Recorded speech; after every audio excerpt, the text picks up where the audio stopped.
This video is going to cover the first part of equilibrium, the terms that we would associate with it, a small explanation of them, and our equilibrium constant Kc, and how to obtain an expression for that term.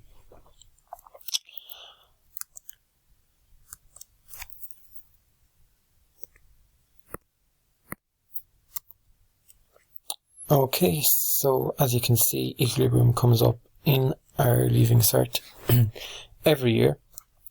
Okay, usually is question 9 or 7. Last year came up in question 11 as well. Okay. Now, these are our learning outcomes for this video. We will cover all of these. We will keep the last one for another video. Okay, so chemical equilibrium is a state of dynamic balance where the rate of forward reaction is equal to the rate of the reverse action. Okay, so your rate going forwards is the exact same as your rate going in the reverse direction. A reversible reaction, then a little bit of revision, a reaction in which the products react to give back the reactants. So the reaction goes in both ways. In those reactions as well, you'll see that the arrow isn't one just going in one way, which we would see a lot of the time. We would have an arrow that goes in both directions. Okay, so when we add two reactants, okay, to a beaker or wherever this reaction is happening, that reaction, I suppose at time 0 or initially, right when the two of those first are present in the beaker, the reaction is only going in forwards direction. So this is only going to the right. So our rate of the forward reaction, well, that is the only rate. Okay, there is no reverse reaction happening yet.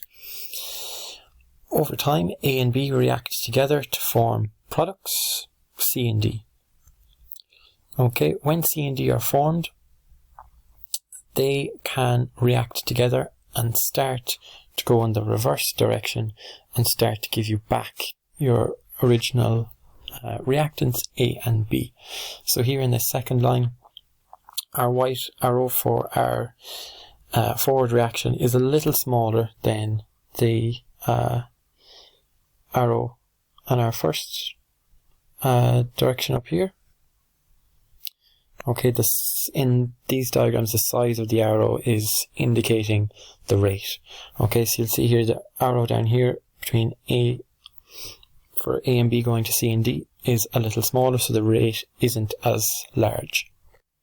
Okay, and C and D then, they are reacting together to give you A and B, but it's at a much slower rate at this stage. Okay, so the reaction to the right slows down a little bit as the concentrations of A and B drop, and the reaction to the left begins as C and D appear and begin to react together. Here, again, A and B slows down. Okay, the concentrations of A and B have dropped. There aren't as many molecules to collide or for effective collisions to occur, so the rate keeps falling. Okay, C and D on the other hand, as the concentration of A and B is declining, the concentration of C and D is increasing. So more collisions will take place between those molecules, and therefore the reverse reaction is happening more.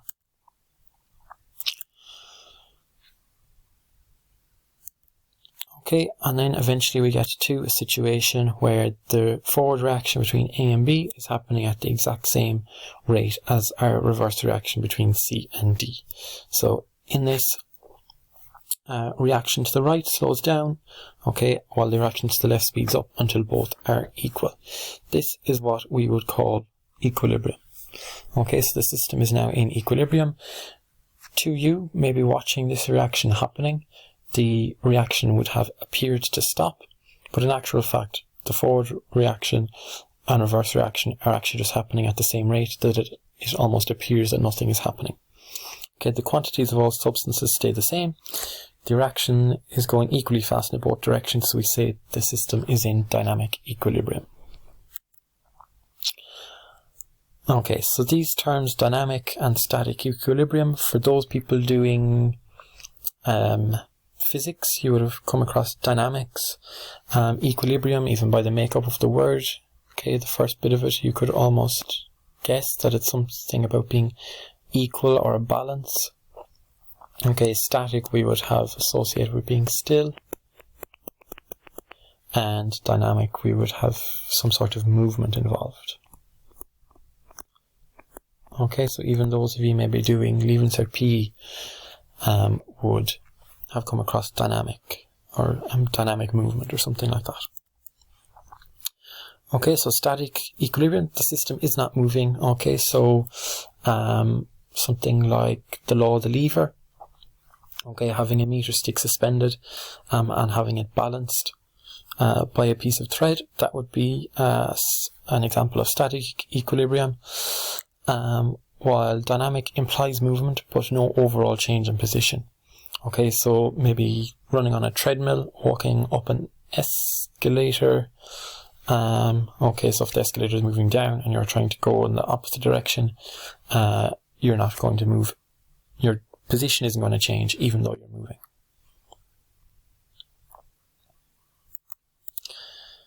Okay, so dynamic equilibrium. So we have two definitions here. It's important you know the difference between the two because both can come up and both have been asked before in the Leaving Cert. So a dynamic state is the reactants are continuously forming products and the products are continuously forming reactants. Okay, so that's a dynamic state. You're not necessarily in equilibrium when you're in a dynamic state. Okay, so the reactants are continuously forming products and the products are continuously forming reactants. That doesn't really specify whether the rate, the forward reaction and the reverse reaction is equal. Okay, whereas in dynamic equilibrium, you're talking with the rate of the reaction. So the rate of forward reaction is equal to the rate of the backward reaction. Okay, so this is how the reactions would happen over time. So at the start you have a large, I suppose, rate or a greater rate of the forward reaction at the start happening up here. Okay, at time 0 or initially your reverse reaction isn't happening at all. Okay, so there is no reverse reaction. Over time that reaction starts and begins getting faster, whereas your forward reaction begins to decrease in speed. Okay, so it starts to slow down until eventually they are both at the same rate, and you come here to where we have chemical equilibrium, where they're both going along the same line over here. Okay, now we come on to the equilibrium constant, Kc, okay, which almost describes the reactions happening, the equilibrium that is taking place. Okay, so temperature is the only thing that can affect the value of Kc. So we'll come on in the next video to Le Chatelier's principle, and we'll be looking at temperature, concentration, the size of particles, things like that. But for Kc, the only thing that affects it is temperature. Okay, so if we have a reaction, this is just a reaction here with substitutes rather than actual elements or chemicals.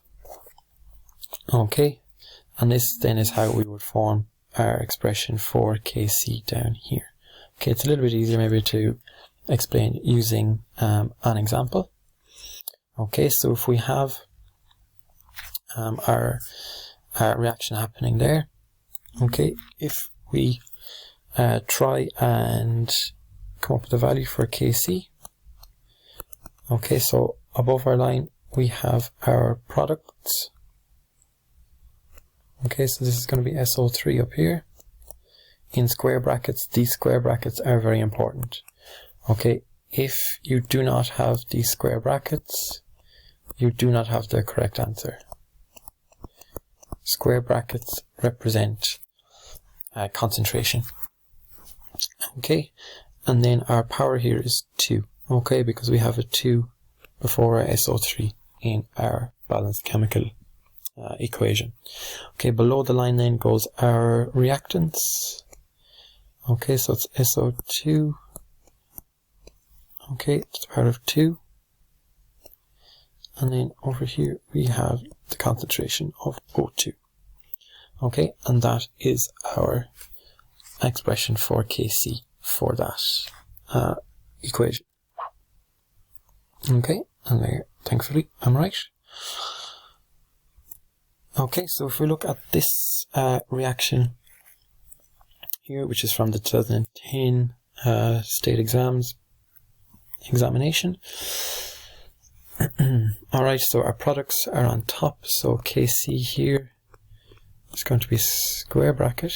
Okay, that should be a square bracket. PCl3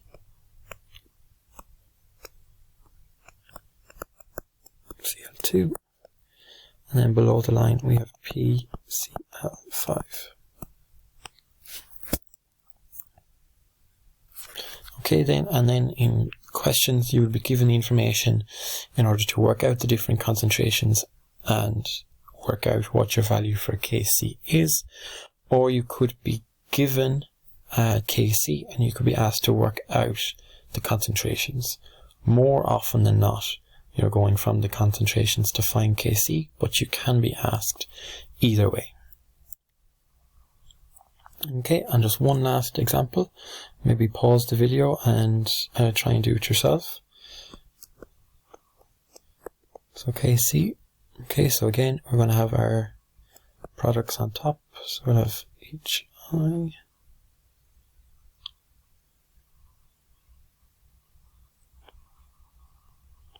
squared. Okay, and down here then we have H2. Okay, and again, square brackets. Have to have square brackets, no curved brackets or anything. Okay, so as square as you can.